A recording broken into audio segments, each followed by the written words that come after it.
Hello, friends. Welcome to today's show. I'm Dr. Helen Holton, founder and Chief Engagement Officer, that's CEO of Dr. Helen Holton and Associates, and your host for Dr. Helen Speaks, Strengths, Resilience, and Leadership. If you're here, we believe it's because you want to add to your knowledge and power as a leader, to increase your intellect. Yes, your intellect, what you know, and invest in your leadership. All very important things to do and know how to be and how to show up. These are the actions to move you closer to your next level in life and leadership. What I've learned along this leadership journey is that the most effective leaders are lifelong learners. You make the difference in how the world receives and perceives you and responds to you. These are all important things.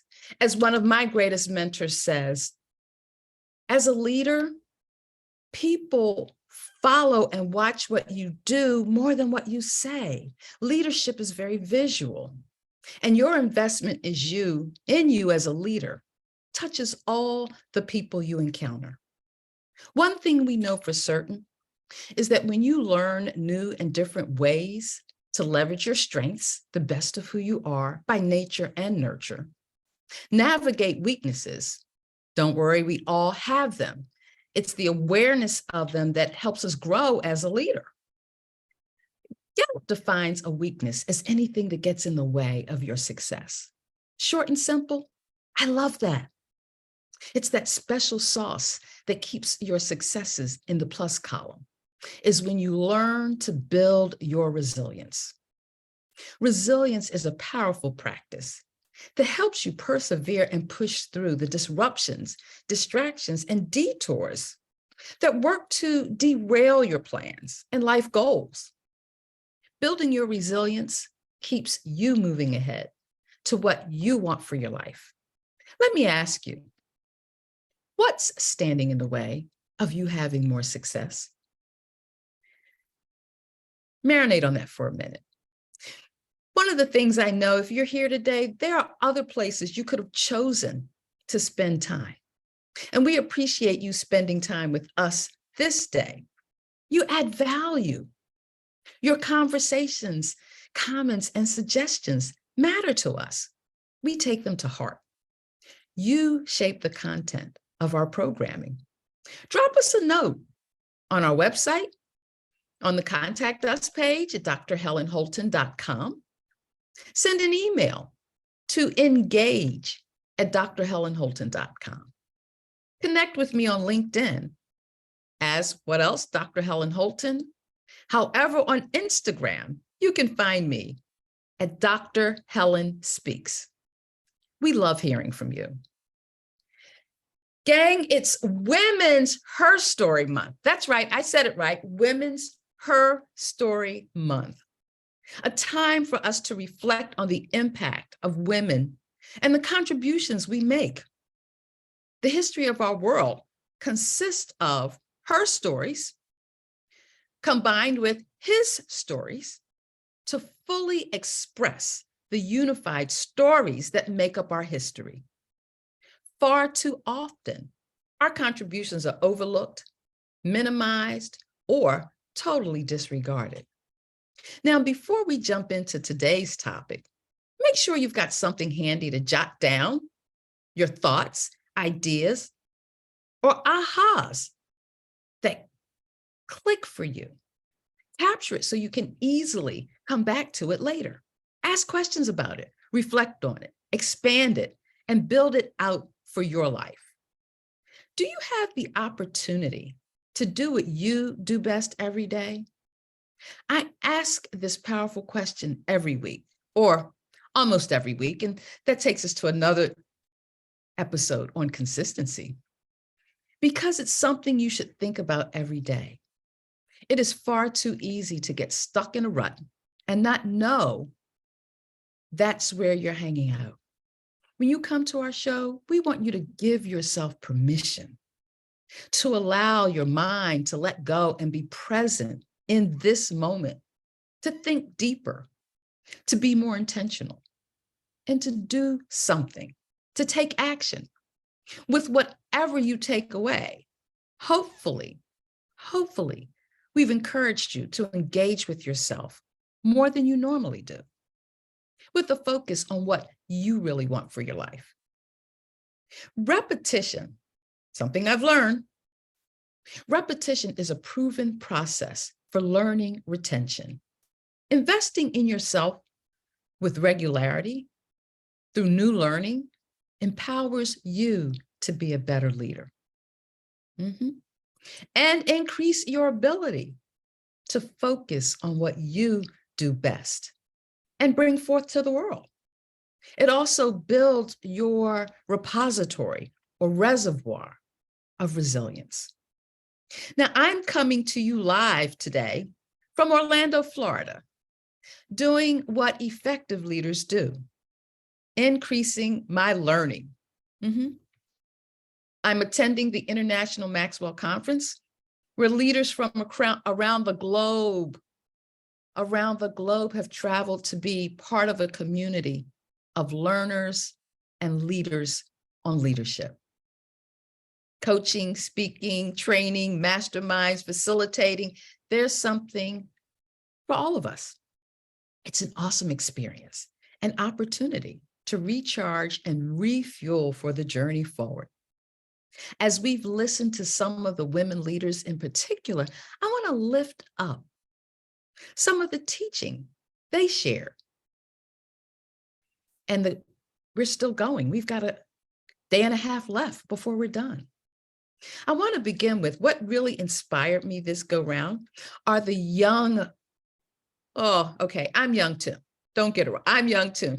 But those leaders that represent generations after my own. Liz Bohannon was the first leader that we heard from, woman leader, is the CEO and founder of Seco Designs, an ethical fashion brand, creating job opportunities for women globally. She shared her journey from a newly minted college graduate, excuse me, starting her first job that really wasn't directly tied to what she thought she was going to do in life.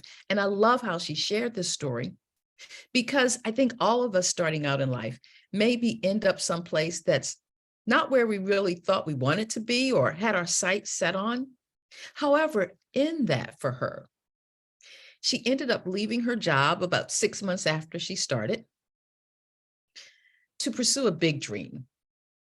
And to make it more palatable, she decided to dream small. She came home and declared that she was leaving for Uganda to make one friend. And off she dashed to make a difference and make a friend. When she encountered 3 young female scholars in Uganda, fortunate enough to be in school. And it was Addie, who at the age of 13, when they met, shared her story of how her father was offered 20 cows as a dowry to have her as his wife. Her father declined the offer because he wanted Addie to continue her education. To continue her education. Today, Addie is the first college graduate in her family and is the global co-owner of Seco Designs for the Uganda operations, a global company. A very heartwarming story of what's possible when we lean into diversity and inclusion. We truly live in a global society today, and it's these small dreams that make big differences. Now, for as wonderful as that story is, my curiosity takes me to a place to wonder. What made this relationship thrive and prosper? What challenges did they face? Now, I don't have all the answers. However, it did get my mind to thinking about, as a leader, How can you do more to build relationships and confront your challenges with a boldness, not shrinking down, but stepping up? Liz talked about the 4 stages of learning. Nothing new, but these are the types of things that are great reminders to revisit. I reread several books I've read in the past when something sparks my mind and says, oh, I think I have a book on that. She talked about the 4 stages of learning. What are they? Stage number 1, unconscious incompetence. Now, say that fast 3 times. Unconscious incompetence. This is a place where you don't know what you don't know. You don't know what you don't know. Stage 2, moving through the cycle, is conscious incompetence. You consciously are aware of what you don't know. Now, how many of us are willing to step into that space willingly? However, when you do it, it just reminds me of what I always share with you. The most effective leaders are lifelong learners. So when you become consciously aware of what you don't know, go investigate it. Seek out a mentor. Do a little research. Have an aha moment. And then there's stage 3, conscious competence, where you've reached a place where you really have an awareness of what you know. Yes, I know what I know. I know what I don't know. And then it moves you into stage 4, unconscious competence. Think about that for a minute. Unconscious competence. You're so good at what you know, what you can do, that you can do it in your sleep. So I want you to think about something you're really good at, that if someone were to ask you, how are you able to do that? You really have to stop and think about, what are they really asking you? Because it kind of comes natural. Unconscious competence, something you've learned that you have mastered, or in many respects, dovetails into your talents and strengths, that gives you a certain ease or comfort when you're stepping into that space. Now, 2 of Liz's biggest takeaways for me were, number 1, her thoughts on curiosity over criticism. Piqued my thought, my mind said, oh yeah, I like that. Curiosity over criticism. This is looking at your curiosity quotient. How often do you confront challenges and situations where maybe your expertise isn't really showing up for you that well? And so what do you do when you're curious? You ask questions. You delve deeper to bring in awareness to what you don't know out of a genuine and sincere interest to know more. Well, what she learned is that your curiosity leads to greater success. How do you use curiosity to increase your leadership? Number 2, do you have an if-then arrangement with yourself? If A happens, then I'm going to do B. It's just that simple. It's about how you challenge yourself with this simple formula. If this happens, then I'm going to do that. Putting that into action has the potential to increase your success rate from by 30 to 90%. Just think about what that means for your leadership and how you work to bring value to others by serving them. Now, that sounds like something to investigate further, for sure. Now, the other woman waymaker was speaker and life strategist, Valerie Burton. Oh, am I a fan of Valerie Burton? She is the CEO of the Coaching and Positive Psychology Institute. Her work has a research-based emphasis on applied positive psychology. Oh, that just really hits a chord with me. It's like Gallup Clifton Strengths that really birthed the strengths psychology that tool is anchored in. Because when we approach who we are at our best versus delving backwards, trying to make our weaknesses become our strengths, and by the way, they don't happen that way, it's something else to look at. Valerie Burton is listed as one of the top 100, that's right, personal development thought leaders. Yeah, she's a serious sister about her business and leadership. Valerie spent time teaching on closing your growth gaps. In her opening, she shared, how far you go is determined by how much you grow. How far you go is determined by how much you grow. There it is, that lifelong learning. Now, where Liz is a millennial, millennial? Okay, I think so. I think I've got it right. Valerie is a Gen Xer. It's exciting to learn from different generations. And I'll add younger generations than my own. Okay, there you have it. I'm confessing. They represent and are shaping our future. Pay attention.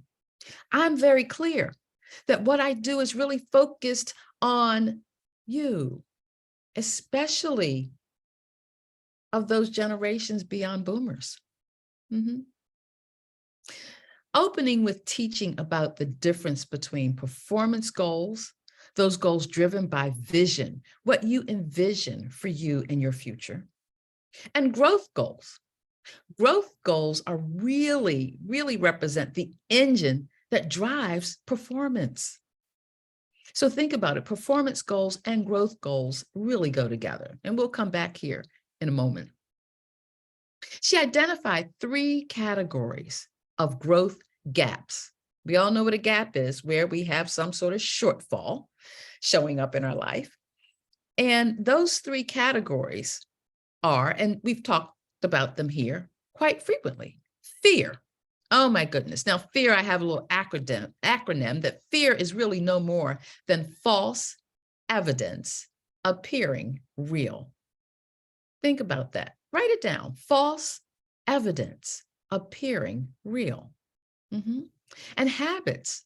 Sometimes we have habits that aren't necessarily the best ones for our growth, that going back to those stages of learning, maybe we're in that space of unconscious competence, that we do these things without even giving it a second thought, without realizing it may be that barrier between where we are and where we want to be, where our vision might be taking us.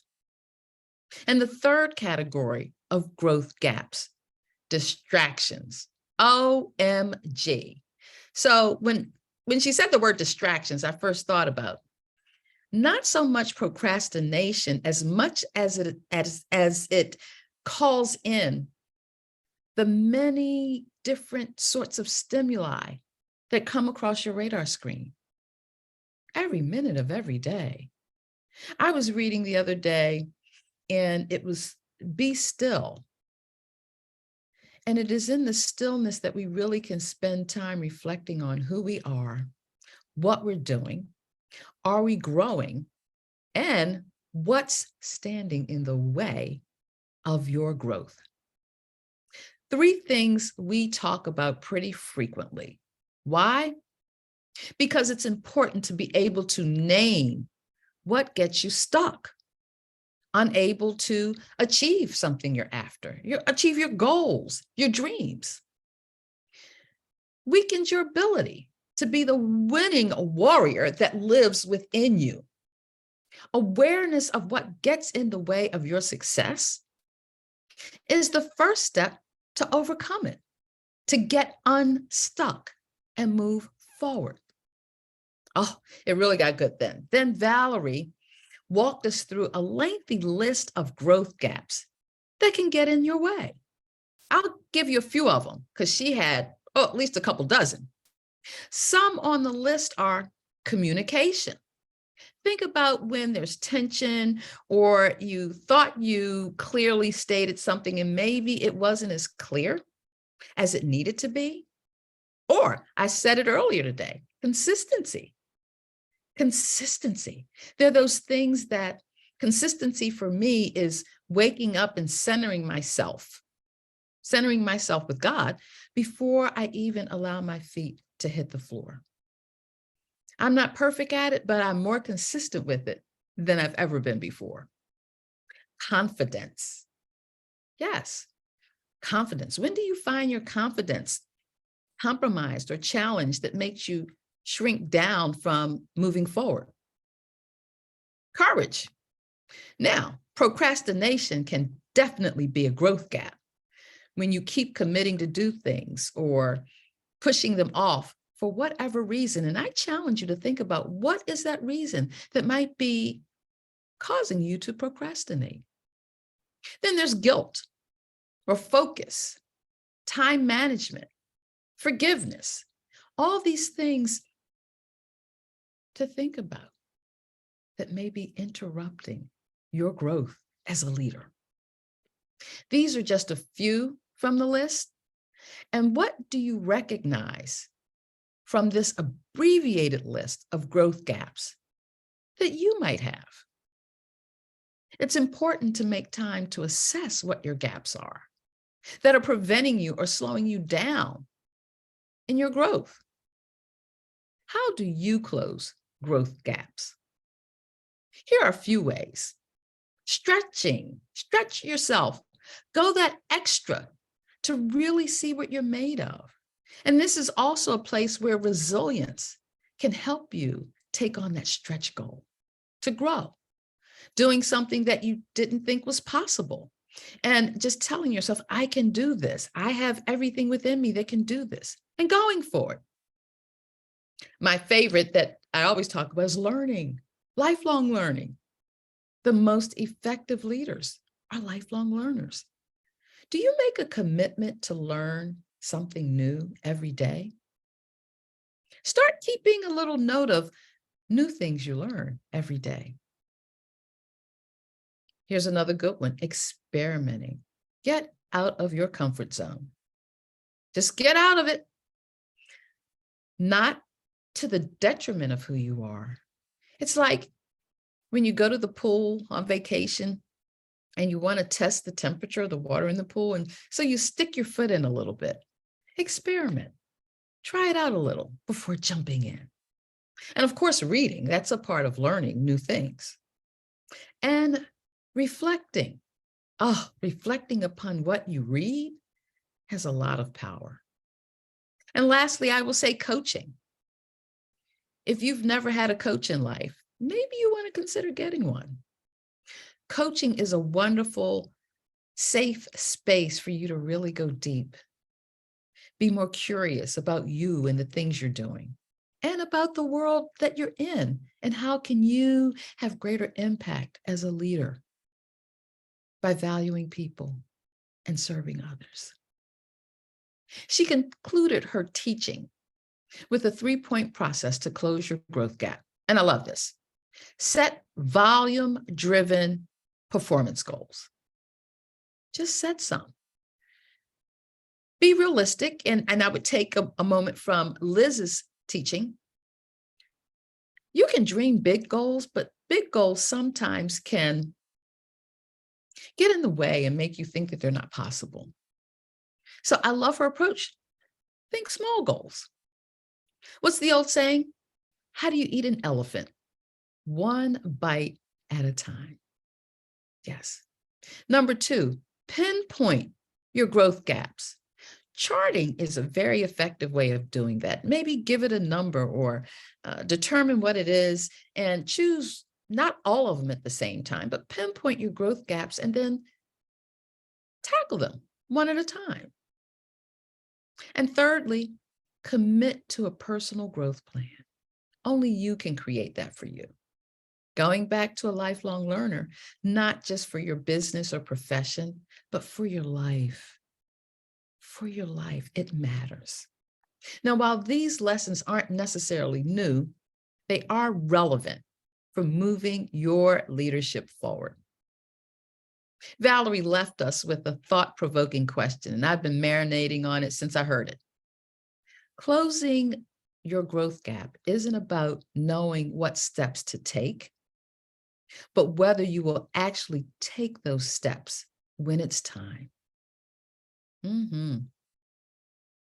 I recently had to do that, and wow, it really gave me an opportunity to get out of my comfort zone or just to get out of my own way.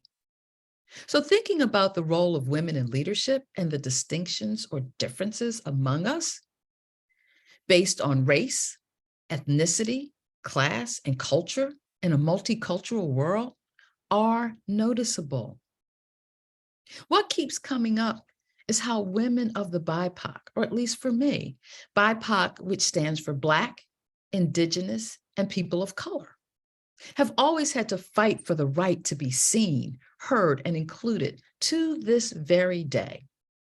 I'm reminded of that poem I just love by Maya Angelou, who said, her poem, Still I Rise. You may write me down in history with your bitter, twisted lies. You may trod me in the very dirt, and still, like dust, I'll rise. Oh my goodness. In this season of women, what comes up for me is that as women, we've always had to fight for what's right. We thrive because we've learned to survive. We are the ones that must push and drive. This is our fight to keep our stories alive. As women, women of color at the crossroads of gender and race, too difficult to hide. Oh, it's time for us to rise up and find our voices with pride. We are the ones we've been waiting for. Did you see the movie, The Woman King, starring Viola Davis? Oh, go see it and see in Technicolor, thanks to Hollywood, what it looks like for a woman to be a warrior, a waymaker, and a leader based on true historical facts. I challenge you to do that. Women as leaders is an undeniable truth. Warriors are warriors are waymakers. Warriors are waymakers that pave paths for women to lead, to weave together a better world, more inclusive, diverse, and equitable, where we all belong. Women warriors and waymakers have been paving paths to bring us to a place where we no longer deny our power, strength, or leadership as women. Women in leadership, that's you, are warriors in general with shoes to fill as we fight the battles that exist within our gender and the many hues of our skin color. We don't fight just to conquer. We take on the fight as Jedi in a battle for J for justice, E for equity, D for diversity, and I for inclusion. As warriors, our fight is as much about ourselves as it is about making a way for the sister beside us and those coming up behind us. This is what makes us waymakers. For the next few weeks, we'll be talking about, and you'll be hearing from, women warriors and waymakers to encourage, inspire, and motivate you to start doing, keep doing, or take what you're doing to the next level. So remember to tune in and catch us every Tuesday, 10 a.m. Pacific time, 1:00 p.m. Eastern time. And if you miss us live, you can always catch us on Roku TV, Amazon Fire, and Apple TV. We love you. Be blessed. Keep tuning in for your dose of learning, strengths, resilience, and leadership. Yes.